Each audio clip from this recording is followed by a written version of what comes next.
ঈসা আলাইহিস সালাম দাজ্জালকে মারার পরে আরেকটা প্রজাতি বের হবে, এর নাম ইয়াজুজ আর মাজুজ। নাম শুনেছেন? এই যে এই সূরার মধ্যেই আছে, এই সূরা কাহফের কথা বললাম না, সূরা কাহফের পিছনের দিকে আছে ইন্না ইয়াজুজ ওয়া মাজুজ মুফসিদুনা ফিল আরদ। যুলকারনাইন বাদশার কথা পড়বেন, তিনি এই যে দেয়াল নির্মাণ করে দিয়েছিলেন লোহা এবং তামা দিয়ে, মনে আছে, পড়েছেন? আচ্ছা, এই ইয়াজুজ আর মাজুজ যখন বের হবে পৃথিবীর পানি খেয়ে শেষ করে ফেলে দিবে একেবারে। এর এত বেশি হিংস্র হবে যে এদের সাথে লড়াই করার মতো ক্ষমতা কোনো মানুষেরই থাকবে না। এমনকি ঈসা আলাইহিস সালামেরও নয়।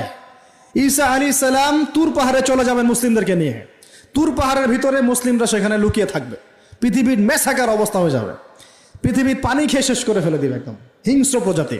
তখন ঈসা আলাইহিস সালাম আল্লাহর কাছে দোয়া করবেন, আল্লাহ এই বিভৎস এই জাতিকে ধ্বংস করো। আল্লাহ রাব্বুল আলামিন তখন ওই ইয়াজুজ আর মাজুজের এই কাঁধে, ঠিক কাঁধের মাঝখানে একটা ভাইরাস জন্ম দিবেন। কি জন্ম দিবেন? ওই যে বলি না মহামারীর ভাইরাস, অমুক ভাইরাস তমুক ভাইরাস, এই ভাইরাস আরও সামনে আছে বাকি এখনো। ওই ভাইরাসে, ওই পোকায়, ওই ব্যাকটেরিয়া বা যেটাই হোক আল্লাহ পাক যাই দিবেন, এতে করে ইয়াজুজ আর মাজুজের পুরো প্রজাতি ধপ ধপ ধপ করে মারা যাবে। মানে এটা ছোঁয়াচে রোগ হবে। কি রোগ হবে?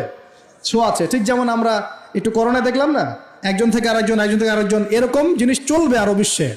আর এখনকার নতুন রিসার্চ হচ্ছে ওই সাইবেরিয়া অঞ্চলের যে বরফগুলো আছে না, ওর নিচে এই 1 লাখ বছর, 1.5 লাখ বছর, 2 লাখ বছর আগের ভাইরাসগুলো নতুন করে জায়গা শুরু করেছে এখন। হ্যাঁ, এগুলো বিজ্ঞানীরা বলছেন যে এগুলো আবার কোন দিন জানি পৃথিবীতে আত্মপ্রকাশ করা শুরু হয়।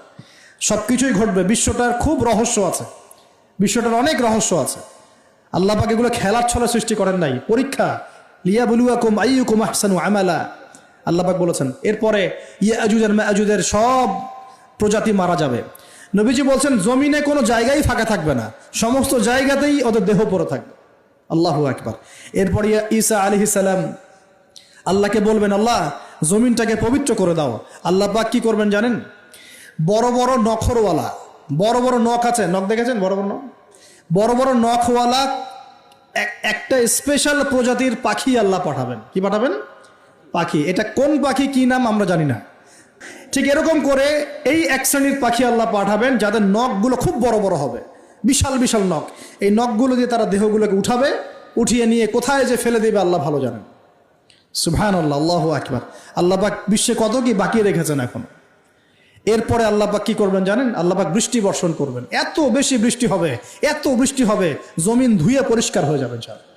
হাদিসে আসছে জমিন একদম চকচক করবে, জমিটা পরিষ্কার হয়ে চকচক করতে থাকবে। এরপরে কারণ ওই ভাইরাস তো ধুইতে হবে না, ভাইরাসকে ধুয়ে সাফ করতে হবে। তারপরে ঈসা আলাইহিস সালামের সময়ে বলা হচ্ছে, তার সময়ে